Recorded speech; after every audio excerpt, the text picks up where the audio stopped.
So the next argument that they use is interesting. It's that resurrected people have physical bodies.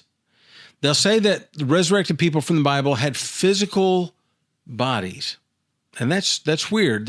Since people are going to be resurrected when Jesus comes, we need to have a body that's ready to be resurrected.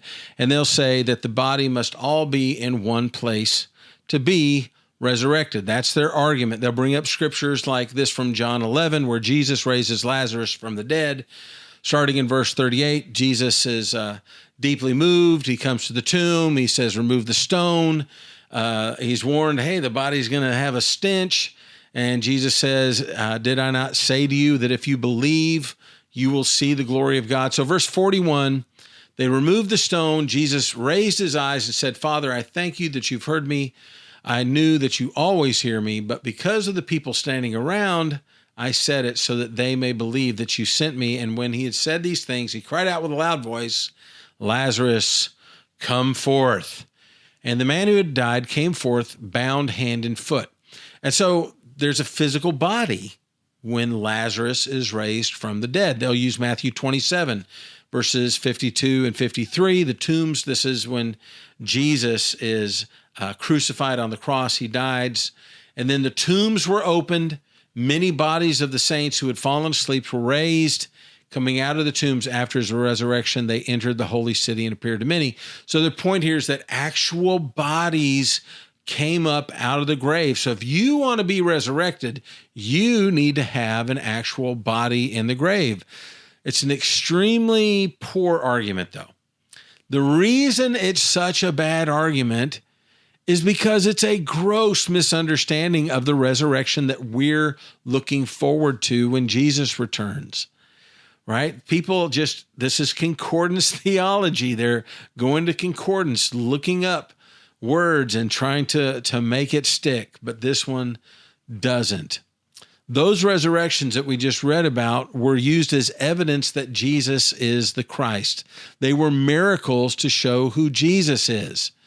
They were not the resurrection that we're talking about when we're resurrected at the end of time. And because that will be a different kind of resurrection, because our resurrection at the end of time is not just a sign, that's just a poor argument. Our resurrection at the end of time is not a sign. That's our resurrection.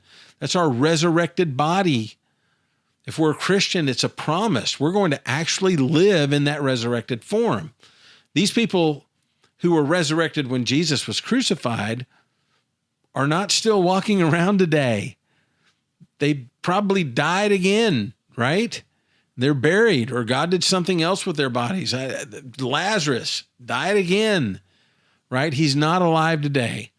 And if those people died and were buried again, they can look forward to the same resurrection that we look forward to, the resurrection where our bodies are immortal. Our future resurrection is not the physical bodies that we have right now.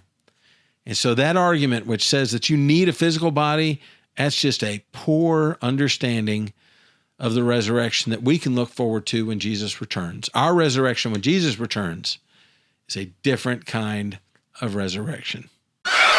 Hey, don't skip forward. You've only watched video number 13 out of the 17 videos in this series on cremation. Go on ahead, go to the end of this video. You can click on a playlist where you can watch all the other videos one at a time. Or I've even got another playlist where I group them together, about 3 or 4 in each video. You can even watch this entire series in one video. It takes about an hour. Thanks so much for watching all the way to the end. Make sure you like, subscribe, and comment. I'm Bob Balch with the That's Jesus channel. Have a great day and be blessed.